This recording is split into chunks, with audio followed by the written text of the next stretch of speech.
Hi friends, ఈరోజైతే నేను చిక్కుడుకాయ కర్రీ వండుతున్నా. చిక్కుడుకాయ గింజల కర్రీ, గింజలతోటి కూర వండుతాము. బాగుంటుంది, చపాతీలకైనా అన్నంలకైనా బాగుంటుంది. దీంట్లో మెంతం కూర, టమాటాలు, ఉల్లిగడ్డ వేసుకోవాలి. బాగుంటుంది కర్రీ. చేసి చూపిస్తాను. ఈ గింజల్ని వాటర్లో వేసి ఉడకబెట్టుకోవాలి.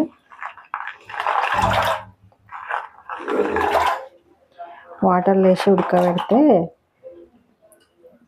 కొంచెం ఒగరు అనేది ఉండదు, మంచిగా ఉడుకుతుంది. గింజ డైరెక్ట్ వేస్తే ఏంటంటే పచ్చి వాసన వస్తుంది. గింజలను ఉడకబెట్టుకొని ఇది వాటర్లో కడిగి మంచిగా కడిగి ఓవెన్లో వాటర్ పోసి ఉడకబెట్టాలి.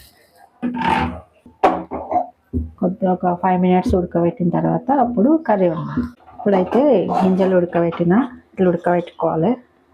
ఉడకబెట్టి వాటర్ వంపేసి బౌల్ పెట్టేసి ఆయిల్ పోసుకుంటున్నాం. కూరకు సరిపడా కొంచెం ఆయిల్ ఎక్కువ ఉంటుంది. ఇంకా నేనైతే ఒక 5 స్పూన్ల ఆయిల్ వేసిన. ఇప్పుడైతే ఆనియన్ కట్ చేసుకున్నా. ఆనియన్ వేయాలి.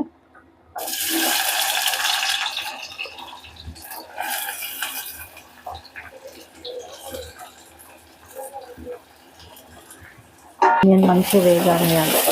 ఇప్పుడైతే ఆనియన్ మంచిగా వేగిన తర్వాత మెంతి కూర వేసుకోవాలి.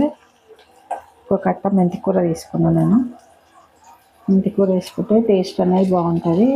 మెంతి కూర ఉంటే వేసుకోవచ్చు, లేకపోతే లేదు. ఇప్పుడు సీజన్గా వేస్తే ఏంటంటే కొంచెం టేస్ట్ ఉంటుంది. మెంతి కూర కొంచెం ఆయిల్లో మంచి ఫ్రై కావాలి. ఫ్రై అయిన తర్వాత గింజలు వేసుకోవాలి. ఈ 1/2 కిలో ఉంటాయి. గింజలు వేసుకొని మంచి కొంచెం వేగనియాలి గింజల్ని.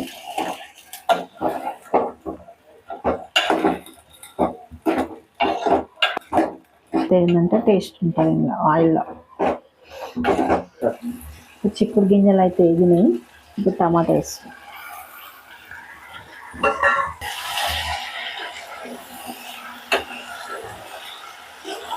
ఇంకా కాసేపు మూత పెట్టుకోవాలి.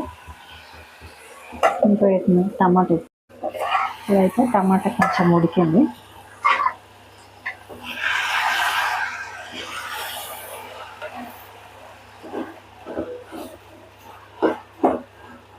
ఏంటంటే కొంచెం పసుపు, కొంచెం అల్లం వెల్లుల్లి పేస్ట్,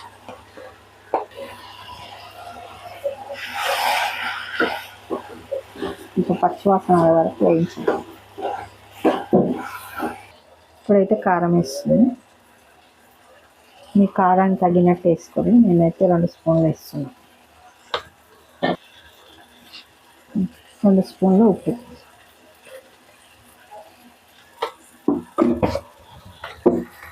కలిపేసి వాటర్ పోసి మూత పెట్టేస్తే అయిపోతుంది సరే.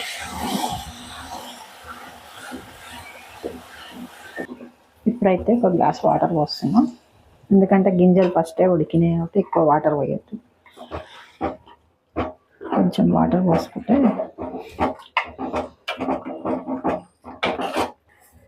ఇప్పుడైతే మూత పెట్టేసి ఒక 5 minutes దగ్గరికి అయ్యేంత వరకు ఉంచాలి. ఇప్పుడు కర్రీ అయితే అయిపోయింది, దగ్గరికి అయింది. ఇప్పుడు కొత్తిమీర వేసుకోవాలి. లాస్ట్లో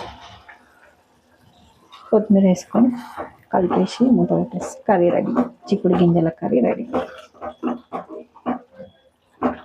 మీరు కూడా ఒకసారి ట్రై చేయండి.